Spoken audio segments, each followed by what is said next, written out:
Hello friends, welcome to day trader Telugu and good evening. Sensex 164 points down అయి 52,319 దగ్గర close అయితే, Nifty 41 points down అయి 15,680 దగ్గర క్లోజ్ అవ్వడం జరిగింది. మార్కెట్స్ ఓపెన్ అయ్యే పాయింట్ ఆఫ్ టైంలో ఏషియన్ మార్కెట్స్ ఓవరాల్గా మనకి నెగిటివ్ పిక్చర్ అక్కడ కనిపిస్తూ వచ్చింది. అండ్ క్లోజ్ అయిన యూఎస్ మార్కెట్స్ని చూస్తే S&P 500 కానీ డౌ జోన్స్ కానీ మనకి అప్లోనే ఉన్నాయి, గ్రీన్లోనే ఉన్నాయి. S&P 500 ఆల్ టైమ్ హైన్ అయితే టచ్ చేసింది. కానీ ఐటీ స్టాక్స్ ఉండే నాస్డాక్ మాత్రం మనకి రెడ్లో క్లోజ్ అయింది. సో గ్లోబల్గా మనకు ఒక సైడ్ కూడా డైరెక్షన్ లేదనమాట, అటు పాజిటివ్గా లేదు, నెగిటివ్గా లేదు. కొన్ని పాజిటివ్గా ఉంటే కొన్ని నెగిటివ్గా ఉన్నాయి. అక్కడ కూడా మనకి న్యూట్రల్ వ్యూ మెయింటైన్ అయింది. ఈవెన్ SGX నిఫ్టీ కూడా మనకి -20 టు +20 ఇన్ బిట్వీన్, ఈ పాయింట్స్ బిట్వీన్ అయితే మూవ్ అవుతుంది. సో FIDI క్యాష్ యాక్టివిటీని మాట్లాడుకుంటే కాన్స్టెంట్గా FIS మనకి సెల్ సైడే ఉంటున్నారు అండ్ ప్యారల్గా same time DIS buy side ఉంటూ వస్తున్నారు. అండ్ ఇండెక్స్ ఫ్యూచర్ రిలేటెడ్గా FIS నెట్ లాంగ్స్ అయితే యాడ్ చేశారు అనుకున్నాం. ప్రీవియస్గా 74 ఉండేది, అది 75కి అయితే ఇంక్రీజ్ అయింది.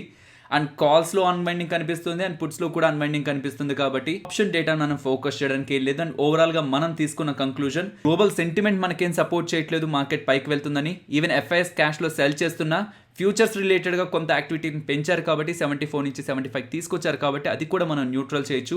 సో ఓవరాల్గా ఈ రేంజ్ బిట్వీన్లోనే కమింగ్ డేస్లో మార్కెట్ ట్రేడ్ అవడానికి పాసిబిలిటీ ఉంటుంది.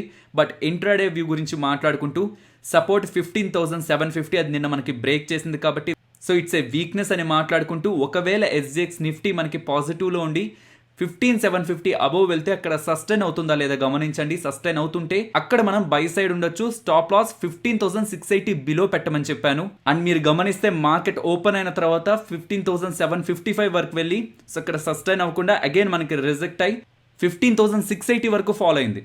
మీకు గుర్తుంటే నిన్నటి వీడియోలో మనం మాట్లాడుకున్న సపోర్ట్ 15,680 అండ్ ఆ లెవెల్ నుంచి అగైన్ ర్యాలీ అయిందనమాట. అగైన్ 720, 730 రేంజ్ వరకు ర్యాలీ అవ్వడం జరిగింది. ఫర్దర్ గా యూరోపియన్ మార్కెట్స్ గ్రీన్ లోనే ఓపెన్ అయ్యాయి, బట్ ఓపెన్ అయిన దగ్గర నుంచి ఫాలో అవుతున్నాయి. అదే ఇంపాక్ట్ మన ఇండియన్ ఈక్విటీ మార్కెట్స్ మీద కూడా పడడంతో నిన్న ఎలా జరిగిందో యూరోపియన్ మార్కెట్స్ ఓపెన్ అయిన దగ్గర నుంచి స్లైడ్ అవుతూ ఉంటే మన మార్కెట్స్ కూడా ఫాలో అవడం, దాంతో మన ఈక్విటీ మార్కెట్స్ లో కూడా సెకండ్ హాఫ్ లో కొంతవరకు సెల్లింగ్ అయితే కనిపించింది. ఫ్రెండ్స్, మార్నింగ్ 8 o'clock అరౌండ్ నేను మీకు ఈ డేటా టెలిగ్రామ్ లో అప్డేట్ చేస్తున్నాను. ఈ వీడియోలో అందించే సపోర్ట్ అండ్ రెసిస్టెన్స్ తో పాటు FIS FNO యాక్టివిటీ ఎలా చేస్తున్నారు, కాల్స్ అండ్ పుట్స్ రిలేటెడ్గా ఎటువంటి డేటాను బిల్డ్ చేస్తున్నారు అనే డేటా మనకి ఎండ్ ఆఫ్ ద డేలో వస్తుంది. కాబట్టి ఆ డేటాను కూడా ఇంక్లూడ్ చేసుకుంటూ నేను మీకు లెవెల్స్ని కూడా టెలిగ్రామ్లో ప్రొవైడ్ చేస్తున్నాను. ఇఫ్ మీకు అది వాల్యూ అనుకుంటే టెలిగ్రామ్లో ఉన్న వాళ్ళు ఆ డేటాని గమనించండి. ఒకవేళ టెలిగ్రామ్లో లేని వాళ్ళు టెలిగ్రామ్ యాప్ ఇన్స్టాల్ చేసి డే ట్రేడర్ తెలుగు అని సర్చ్ చేశారంటే 2 lakh అబోవ్ సబ్స్క్రైబర్స్ ఉన్న ఛానల్ మీకు ఒకటి కనిపిస్తుంది. అదే మన ఛానల్. స్టిల్ బులిష్ వ్యూనే మెయింటైన్ చేస్తున్నాను. మార్కెట్ కరెక్ట్ అవుతున్నా, ఇంకొంత పాయింట్స్ కరెక్ట్ అవుతున్నా, 15,500 బిలో ఫాలో అయ్యేంత వరకు కూడా నా వ్యూ అయితే చేంజ్ అవ్వట్లేదు. కాబట్టి levels again and again mention చేయట్లేదు. నెక్స్ట్ వడాఫోన్ ఐడియా నెంబర్స్ గురించి మాట్లాడుకోవాలి ఫ్రెండ్స్. సో నెంబర్స్ వీక్గా ఉన్నాయంటే ఆల్రెడీ స్టాక్ ఫాలో అయింది కదా, వీక్గా ఉందన్న విషయం మోస్ట్లీ అందరికీ కూడా ఐడియా ఉంటుంది. కానీ ఇక్కడ నేను చెప్పాలనుకుంటున్నది అసలు వడాఫోన్ ఐడియా పరిస్థితి ఏంటి అని. బికాస్ లాస్ట్ ఫ్యూ క్వార్టర్స్ నుంచి కూడా మనం most of the times Vodafone ఏరియాలో జరుగుతున్న ప్రతి ఒక్క ఈవెంట్ గురించి మాట్లాడుకుంటూనే వస్తున్నాం. And already news videos follow అవుతున్న వాళ్ళకి ఇది ఐడియా ఉంటుంది. బట్ నేను దీన్ని సింప్లిఫై చేసి చెప్తాను. సో రెవెన్యూలో మనకి క్వార్టర్ ఆన్ క్వార్టర్ కంపారిజన్లో మనకి ఫాల్ కనిపించింది నియర్లీ 12% దగ్గరగా. బట్ ఎబిడా ఆపరేటింగ్ సైడ్ మనకి 2.9% దగ్గరగా ఇంప్రూవ్మెంట్ కనిపించింది. ఈవెన్ మార్జిన్స్లో కూడా మనకి ఇంప్రూవ్మెంట్ కనిపించింది. కాకపోతే లాస్ 7,000 crore దగ్గరగా పోస్ట్ చేశారు. సో వీళ్ళతో ప్రాబ్లం అంతా కూడా వీళ్ళ ప్రాఫిట్ అండ్ లాస్ కాదు, వీళ్ళ లాస్ పోస్ట్ చేయడం కాదు, స్టాక్ని వాళ్ళ 9% దగ్గరికి తీసుకువెళ్ళింది. బికాస్ ఎయిర్టెల్ కానీ ఈవెన్ అంతకుముందు జియో కూడా లాసెస్నే మేక్ చేశారు. ఈవెన్ నెక్స్ట్ IPOగా రాబోతున్న జొమాటో వాళ్ళు కానీ, ఈవెన్ నెక్స్ట్ IPOగా వస్తా అంటున్న పాలసీ బజార్ వాళ్ళు కూడా వాళ్ళ లాసెస్నే మేక్ చేస్తుంటారు. ప్రాబ్లం లాస్తో కాదు, నెక్స్ట్ అసలు వీళ్ళు బిజినెస్ని కంటిన్యూ చేయగలరా లేదా అని వస్తున్న క్వశ్చన్స్తో అనమాట. దాని గురించి మాట్లాడుకునే ముందు వీళ్ళ ఆర్పును గమనిస్తే ఆర్పు మనకి డౌన్ అవుతుంది. అండ్ సబ్స్క్రైబర్స్ని గమనిస్తే సబ్స్క్రైబర్ బేస్ మనకి 2 million దగ్గరగా ఈ క్వార్టర్లో ఫాలో అయింది. మీన్స్ 20 lakh సబ్స్క్రైబర్స్ ఈ క్వార్టర్లో రిజల్ట్స్ పోస్ట్ చేసిన క్వార్టర్లో మనకి వడాఫోన్ ఐడియా నుంచి ఎగ్జిట్ అయ్యారు. అట్ సేమ్ పాయింట్ ఆ సేమ్ క్వార్టర్లోనే భారతీ ఎయిర్టెల్ వాళ్ళు 1,34 lakh దగ్గరగా సబ్స్క్రైబర్స్ని యాడ్ చేస్తే జియో వాళ్ళు 1,54 lakh దగ్గరగా సబ్స్క్రైబర్స్ని యాడ్ చేశారు. ఈ లాస్ పోస్ట్ చేయడం కాదు నెగటివ్, వీళ్ళ రిలేటెడ్ గా హై డెట్ అనమాట. నియర్లీ 1,80,000 crore దగ్గరగా వీళ్ళకి అప్పులు ఉన్నాయి. అండ్ వీళ్ళ రిలేటెడ్ గా ఆడిటర్స్ కూడా కొన్ని కన్సర్న్స్ ని రైజ్ చేశారు. ఈ కంపెనీ రిలేటెడ్ గా ఆడిటర్స్ ఉంటారు కదా, వీళ్ళ ఫైనాన్షియల్ డీటెయిల్స్ ని వెరిఫై చేసే వాళ్ళు ఆడిటర్స్ ఉంటారు కదా, వాళ్ళు ఏం చెప్తున్నారంటే AGR adjusted gross revenue dues ఉంది కదా, దాని రిలేటెడ్గా వీళ్ళు పేమెంట్ చేయడం అండ్ ప్యారలల్గా ఇదొక టెలికామ్ ఇండస్ట్రీ, వీళ్ళు క్యాపిటల్ ఎక్స్పెండిచర్ కోట్లలో చేయాల్సి ఉంటుంది, అది చేయడం, ఇలా క్యాపిటల్ ఎక్స్పెండిచర్ చేయడం అండ్ AGR రిలేటెడ్గా డ్యూస్ పే చేయడం. AGR రిలేటెడ్గా 58,254 crores పే చేయాలని సుప్రీంకోర్టు వాళ్ళు చెప్పారు. దాంట్లో వీళ్ళు ఆల్రెడీ 7,854 crores పే చేశారు. ఈవెన్ స్టిల్ ఇంకా రిమైనింగ్ పేమెంట్ చేయడం, క్యాపిటల్ ఎక్స్పెండిచర్ చేయడం ప్రెసెంట్ వోడాఫోన్ ఐడియాకి కష్టం అని చెప్పడం జరిగింది. దీన్ని దృష్టిలో ఉంచుకొని వీళ్ళకి ఎవరైతే అప్పులు ఇచ్చారో వాళ్ళ రిలేటెడ్గా స్టేట్ బ్యాంక్ ఆఫ్ ఇండియా వాళ్ళు లీడ్ తీసుకుంటూ ఫైనాన్స్ మినిస్ట్రీకి ఒక లేఖను రాశారని, వీళ్ళ రిలేటెడ్గా అడ్జస్టెడ్ గ్రాస్ రెవెన్యూస్ రిలేటెడ్గా ఒక క్యాలిక్యులేషన్ చేయండి అనేలాగా రిక్వెస్ట్ చేస్తున్నారనేలా కూడా అప్డేట్ వస్తుంది. బికాస్ వీళ్ళు ఒకవేళ కంపెనీని నడపలేని పక్షంలో ఎవరెవరైతే వీళ్ళకి లోన్స్ ఇచ్చారో వాళ్ళ మీద ఆ ఇంపాక్ట్ ఉంటుంది. అందులో ఎక్కువగా లోన్ ఇచ్చింది State Bank of India 11,000 crore దగ్గరగా. బట్ మోస్ట్లీ ఎవరెవరైతే లోన్స్ ఇచ్చారో వాళ్ళందరూ కూడా ప్రావిజన్స్ ఆల్రెడీ చేశారు. మీన్స్ వోడాఫోన్ ఐడియా దగ్గర నుంచి రాదేమో అనుకొని ముందుగానే ప్రావిజన్స్ చేశారు కాబట్టి ఫర్దర్ ఇంపాక్ట్ ఉండదు. బట్ లోన్ రిలేటెడ్గా రికవరీ వస్తే మాత్రం వీటికి పాజిటివ్ అనమాట, especially IDFC first bank, Yes బ్యాంక్కి. సో ఓవరాల్గా వీళ్ళు క్యాపిటల్ని రైజ్ చేస్తారని మల్టిపుల్ టైమ్స్ చెప్పారని దాని రిలేటెడ్గా కొన్ని అప్డేట్స్ కూడా చేశారు. కానీ వీళ్ళు ఎంతైతే ఏజీఆర్ రిలేటెడ్గా పేమెంట్స్ చేయాలో వాటి రిలేటెడ్గా వీళ్ళ దగ్గర సఫిషియెంట్ ఫండ్స్ అయితే లేవు. సో ఎయిదర్ గవర్నమెంట్ అయినా హెల్ప్ చేయాలి, లేదంటే ప్రమోటర్స్ అయినా సరే ఇది చేయాల్సి ఉంటుంది. వీళ్ళిద్దరూ కానీ ఒకవేళ ముందుకు రాకపోయినట్లయితే, ఒకవేళ వీళ్ళు సక్సెస్ఫుల్గా ఫండ్స్ని రైజ్ చేయకపోయినట్లయితే అది వోడాఫోన్ ఐడియాకి నెగిటివ్గా ఉంటుంది. As of now Vodafone Idea రిలేటెడ్గా క్రియేట్ అయిన అన్సర్టనిటీ వీళ్ళు పోస్ట్ చేసిన లాస్ వల్ల కాదు, ఫర్దర్గా వీళ్ళు కట్టాల్సిన అప్పులు రిలేటెడ్గా వీళ్ళకి మనీ ఎక్కడి నుంచి వస్తుందని ఒక క్వశ్చన్ మార్క్తో. నెక్స్ట్ అఫిల్ గురించి మాట్లాడుకోవాలి ఫ్రెండ్స్. లాస్ట్ 1 monthలో నియర్లీ 20% దగ్గరగా స్టాక్ ఫాల్ అయింది. యాక్చువల్గా ఇవాళ కూడా ఫాల్ అయింది. లాస్ట్ మనకు 1% దగ్గరగా అప్ అని కనిపిస్తుంది, కానీ ఫైనల్గా అడ్జస్ట్ అయింది 2% దగ్గరగా నెగిటివ్లో. సో ఎందుకని ఫాలో అవుతుంది? ఏదైనా పర్టికులర్ రీజన్ ఉందా? ఏ రీజన్ లేకుండా ఎందుకు కాన్స్టెంట్గా స్లైడ్ అవుతుంది అంటే, ఏదైనా ఒక స్టాక్ చాలా ఎక్కువగా పెరిగిందనుకోండి, ఒకవేళ ఆ స్టాక్ మంచి పర్ఫార్మెన్స్ ఇచ్చి పెరిగినా సరే సెబీ దాన్ని ఏఎస్ఎంలో వేసేస్తుంది. రీసెంట్ టైమ్స్లో మోస్ట్ ఆఫ్ ద స్టాక్స్ని ఏఎస్ఎంలోకి వేసేస్తున్నారు అనమాట. ఏఎస్ఎం అంటే అడిషనల్ సర్వేలెన్స్ మెజర్స్. మీన్స్ ఒక స్టాక్ ఎక్కువగా పెరిగిపోతుంటే అసలు అది ఎందుకు పెరుగుతుంది అలాగా, దాంట్లో ఏదైనా ఇన్సైడర్ యాక్టివిటీ ఉందా, లేకపోతే ఎవరైనా ఆపరేటర్స్ ప్లే చేస్తున్నారా అని వాటిని ఏఎస్ఎంలోకి వేస్తారు. ఏఎస్ఎంలోకి వేస్తే వాటికి ఒక సర్క్యూట్ లిమిట్ ఉంటుంది. అండ్ ఈవెన్ వాటి రిలేటెడ్గా స్టేజెస్ కూడా ఉంటాయి. ఏఎస్ఎంలో స్టేజెస్ కూడా ఉంటాయి. సో వీటి రిలేటెడ్గా మనం ఇంకేదైనా వీడియోలో మాట్లాడుకుందాం. బట్ యాజ్ ఆఫ్ నౌ అఫిల్ అనేది మనకి ఏఎస్ఎంలో అయితే ఉంది. సో స్టాక్ ఎప్పుడైతే ఇలా ర్యాలీ అవ్వడం స్టార్ట్ అయిందో ఒక పాయింట్ ఆఫ్ టైంలో దీన్ని ఏఎస్ఎంలోకి మూవ్ చేయడం అనేది మనం ఇంపార్టెంట్గా చూడాల్సింది. బికాస్ దానికి ముందున్న ఫండ్ ఫ్లోకి దాని తర్వాత ఉన్న ఫండ్ ఫ్లోకి డిఫరెన్స్ అయితే క్రియేట్ అవుతుంది. అండ్ ఇంకొకటి, ఎప్పుడైనా ఒక హైయర్ లెవెల్లో సెల్లింగ్ స్టార్ట్ అయిందంటే, ఒకవేళ ఎగ్జిట్ అవుతున్న వాళ్ళు మ్యూచువల్ ఫండ్స్ కానీ ఇన్స్టిట్యూషనల్ ఇన్వెస్టర్స్ అయితే కాన్స్టెంట్గా సెల్ చేస్తూ వస్తారనమాట. అది కూడా ఫర్దర్గా లిక్విడిటీని డ్రై అప్ చేస్తుంది. సో ఈ రీజన్స్తో మోస్ట్లీ అఫిల్ ఇండియాలో మనకి ఫాల్ కనిపిస్తూ ఉండొచ్చు. ఇవి కాకుండా ఫండమెంటల్గా కానీ బిజినెస్ పరంగా కానీ నాకే ఇంపార్టెంట్ నెగిటివ్ ఫ్యాక్టర్స్ అయితే కనిపించట్లేదు. ఈవెన్ రీసెంట్గా ఓఎస్ ల్యాబ్స్ రిలేటెడ్గా ఉన్న అప్డేట్ మాట్లాడుకున్నాం. ఫోన్పే వాళ్ళు తక్కువ వాల్యుయేషన్లో తీసుకోవాలని ప్రయత్నిస్తే అఫిల్ ఇండియా వాళ్ళు దాన్ని అడ్డుకున్నారు.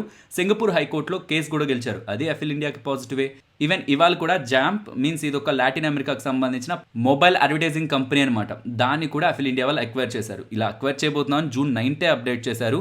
అండ్ ఇది అఫిల్ ఇండియా రిలేటెడ్గా సిపిసియు బిజినెస్ ఉంటుంది కదా, cost per converted user business ఉంటుంది కదా, ఫర్దర్గా ఈ రెవెన్యూ బూస్టప్ చేసేలా ఇప్పుడు తీసుకున్న అక్విజిషన్ ఉంటుందని అఫిల్ ఇండియా వాళ్ళు అప్డేట్ చేస్తున్నారు. సో పానిక్ లో ఎగ్జిట్ అవ్వాల్సిన నీడ్ అయితే నేను ఉందనుకోవట్లేదు. ఒకవేళ షార్ట్ టర్మ్ లో ఎవరైనా మనీ కావాల్సి వచ్చి ఇంకా పడిపోతుంటే నేను నష్టపోతాను అనుకున్న వాళ్ళు ఎగ్జిట్ అవ్వచ్చు తప్పితే, లాంగ్ టర్మ్ కోసం హోల్డ్ చేస్తున్న వాళ్ళైతే హోల్డ్ చేయమని నా సజెషన్. ఒకవేళ ఏదైనా నెగిటివ్ అప్డేట్ ఫండమెంటల్గా కానీ వీళ్ళ బిజినెస్ పరంగా కానీ ఏదైనా ఉంది అంటే అది ఇమీడియట్గా మీకు టెలిగ్రామ్లో అండ్ మనం వీడియోస్లో కూడా నేను అప్డేట్ చేస్తాను. అప్డేట్ ఒక ఇంపాక్ట్ తెలుసుకున్న తర్వాత ఏదైనా డెసిషన్ తీసుకోండి తప్పితే ఇప్పుడు ఎటువంటి అప్డేట్ బిజినెస్ పరంగా నెగిటివ్గా అయితే లేదు. సేమ్ ఐడిఎఫ్సి ఫస్ట్ బ్యాంక్ రిలేటెడ్గా కూడా క్వశ్చన్స్ అడుగుతున్నారు. లాస్ట్ 1 monthలో స్టాక్ 11% దగ్గరగా ఫాలో అయింది, బట్ మార్కెట్ అలా ఫాలో అవ్వట్లేదు. ఈవెన్ ఇతర బ్యాంక్స్లో కూడా అంత ఫాల్ కనిపించట్లేదు కదా అని.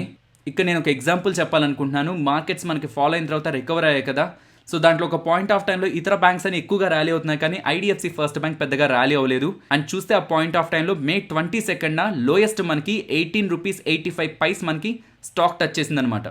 సో దాని తర్వాత మనకి హాలిడే వచ్చింది.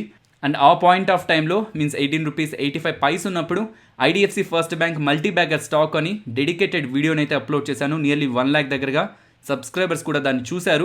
అండ్ దాని తర్వాత స్టాక్ నియర్లీ 69 వరకు రీచ్ అవ్వడం జరిగింది. సో ఇక్కడ నేను మెన్షన్ చేయాలనుకుంటున్నది, ఇఫ్ ఒకవేళ మనం ఇలా ఫాలో అవుతుందనే ఒక రీజన్తో అండ్ మిగతా బ్యాంక్స్ మూవ్ అవుతున్నాయి, ఈ బ్యాంక్ మూవ్ అవ్వలేదని కానీ మనం 2019 దగ్గర ఎగ్జిట్ అయింటే దెన్ స్టాక్ ఇంతలా ర్యాలీ అవుతున్నప్పుడు డెఫినెట్లీ బాధపడే వాళ్ళమే కదా. అండ్ ఇతర బ్యాంక్స్ పడట్లేదు, ఈ బ్యాంక్ ఎందుకు పడుతుంది, ఇవి కాదు మనం ఆలోచించాల్సింది. బ్యాంక్ రిలేటెడ్గా మేనేజ్మెంట్ ఏం చెప్పింది, క్వార్టర్లీ రిజల్ట్స్లో అది మనకి రిఫ్లెక్ట్ అవుతుందా లేదా, ఇక మిగతాది మధ్యలో ఏం జరుగుతున్నా అదంతా కూడా మార్కెట్ రిలేటెడ్గా సప్లై అండ్ డిమాండ్. అండ్ ఒకవేళ ఈ బ్యాంక్లో ఎవరైనా ఇన్వెస్టర్స్ పెద్ద ఇన్వెస్టర్స్ ఇన్వెస్ట్ చేసి ఆ మ్యూచువల్ ఫండ్స్ కూడా మేబీ ఇక్కడ ఎగ్జిట్ అయ్యి ఇంకొక స్టాక్స్ని బై చేసే ప్రయత్నంలో కూడా ఉండొచ్చు. సో ఆ మార్కెట్ ఫోర్సెస్ అన్నింటినీ మనం డిటర్మైన్ చేసుకుంటూ ఇంట్రాడేలో వచ్చే యాక్టివిటీని ఇన్వెస్టింగ్కి మనం లింక్ చేసినట్లయితే దెన్ మంచి స్టాక్స్ నుంచి కూడా అవి ఫాలో అవుతున్నప్పుడు ఎగ్జిట్ అవ్వాల్సి వస్తుంది. ఎందుకు ఫాలో అవుతుంది అనే దానికంటే కూడా మీరు ఎందుకు ఇన్వెస్ట్ చేశారో అది ఇంకా స్టిల్ ఇంటాక్ట్ గా ఉందా లేదా కంపెనీలో, అది మాత్రమే గమనించండి.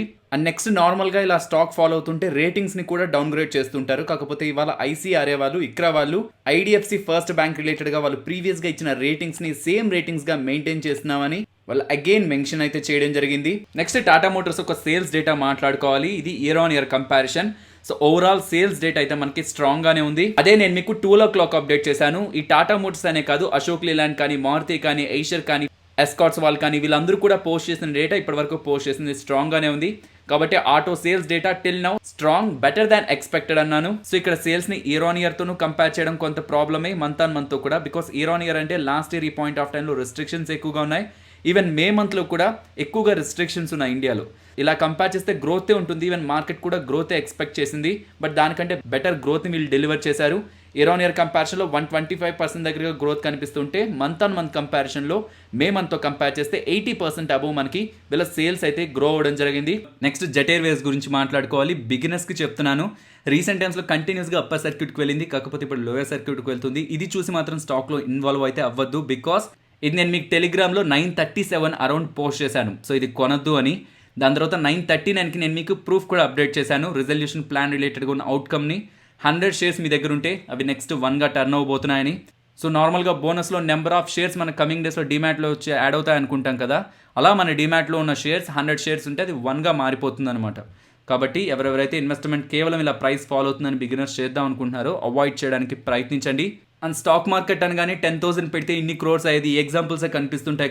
కానీ ఇక్కడ మీకు కనిపిస్తున్న 61 షేర్స్ ఒక పాయింట్ ఆఫ్ టైంలో చాలా ఎక్కువ ప్రైస్లో ట్రేడ్ అవుతుండేవి. ట్రిపుల్ డిజిట్ నుంచి సింగిల్ డిజిట్ కూడా ఫాలో అయిన ఉన్నాయి. వెల్త్ ని డెస్ట్రాయ్ చేసిన స్టాక్స్ అని 727 అరౌండ్ మీకు టెలిగ్రామ్ లో అప్డేట్ కనిపిస్తుంది. పాసిబుల్ ఆ స్టాక్ లిస్ట్ ను ఒకసారి గమనించండి. నెక్స్ట్ 9:34 నేను మీకు పాలసీ బజార్ డిఆర్హెచ్పి ఫైల్ చేస్తుంది జూలైలో. 4 to 5 బిలియన్ వాల్యుయేషన్ ఎక్స్పెక్ట్ చేస్తుంది. సో ఇఫ్ ఈ వాల్యుయేషన్ లో లిస్ట్ అవుతున్నట్లయితే అది ఇన్ఫో ఎడ్జ్ కి వాల్యూ యాడ్ చేస్తుందని 9:34 అరౌండ్ నేను మీకు ఒక అప్డేట్ చేశాను. అండ్ ఆ పాయింట్ ఆఫ్ టైంలో స్టాక్ 5,050 దగ్గరగా ఉంది. వీళ్ళకి సంబంధించిన జొమాటోని మార్కెట్లోకి తీసుకొచ్చి లిస్ట్ చేసే ప్రయత్నం చేశారు. అండ్ వస్తున్న వాల్యుయేషన్ కూడా ఎక్స్పెన్సివ్గా తీసుకొచ్చారు. ఇప్పుడు తీసుకొస్తున్న పాలసీ బజార్ కూడా. సో ఇంకొకటి ఇక్కడ మనం గమనించాల్సింది, జొమాటోను స్టిల్ లాసే పోస్ట్ చేస్తుంది. ఈవెన్ పాలసీ బజార్ కూడా స్టిల్ లాసే పోస్ట్ చేస్తుంది. Policy Bazaar 218 crore last financial ఇయర్లో లాస్గా పోస్ట్ చేస్తే అంతకుముందు ఫైనాన్షియల్ ఇయర్లో 213 crore దగ్గరగా లాస్ని పోస్ట్ చేయడం జరిగింది. సో పాలసీ బజార్ ఏంటంటే ఇన్సూరెన్స్ రిలేటెడ్గా అగ్రిగేటర్ అనమాట. సో దాంట్లో మీకు కావాల్సిన లైఫ్ కానీ, జనరల్ ఇన్సూరెన్స్ కానీ, వీటి రిలేటెడ్గా అక్కడ ఇతర కంపెనీస్తో మనం సర్చ్ చేసి ఒక ఇన్సూరెన్స్ అయితే సెలెక్ట్ చేసుకోవచ్చు. అవి గ్రో అవుతాయా లేదా అన్న క్వశ్చన్ మార్క్ ఉన్న పాయింట్ ఆఫ్ టైంలో వీళ్ళు ఆ పాయింట్లో హెవీగా ఇన్వెస్ట్ చేయడం, మంచి వాటాన్ని హోల్డ్ చేస్తూ ఉండడం అండ్ ఇప్పుడు మార్కెట్లోకి తీసుకురావడం, ఈ మొత్తం ఫేజ్లో ఎక్కువగా గెయిన్ అవుతున్నది ఇన్ఫో ఎడ్జ్ వాళ్ళు. కాబట్టే వీళ్ళ రిలేటెడ్గా ఉన్న కంపెనీస్ మార్కెట్లోకి వస్తున్నాయన్న ప్రతిసారి కూడా ఆ వాల్యుయేషన్ ఎక్స్పెన్సివ్గా ఉంటుంది.